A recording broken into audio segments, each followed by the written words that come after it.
Usap-usapan ang tila makahulugang ex-post ni unkabogable star Vice Ganda, bilang bagong endorser ng isang sikat na online shopping app.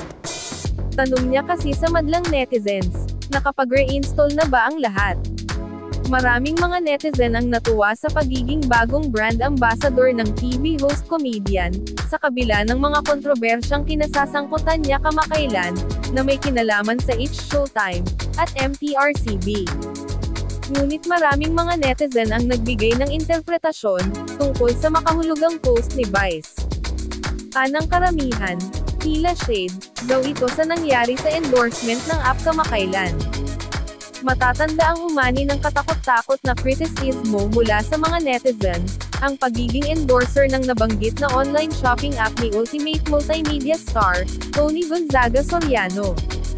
Nataon kasi ito sa napabalitang, nagtanggal o nagretrench daw ng mga empleyado ang nabanggit na kumpanya, kaya lalong nanggalaiti ang mga netizen.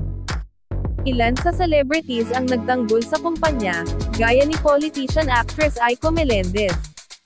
Marami umano sa app user ang nag-reinstall na, at lumipat sa katapat nitong app. Narito ang ilan sa mga reaksyon at komento ng netizens. Shabay-shabay na mag-reinstall meme. The Shade. Fine. Pwede na i-redownload. Sige, install back na po ng Shopee dahil kay meme. Samantala, pumalag din ang fans ni Tony, sa naging shade daw ng komedyante sa kanya. Pwede namang mag-promote ng walang pang-shade. Laging inis, every time na napupuna. Pero pag ikaw, okay lang. Kaloka yung may pagyakap, at pa-friend daw niya. Minsan nakakawalang gana lang, pag iba ang ginagawa sa pinapakita.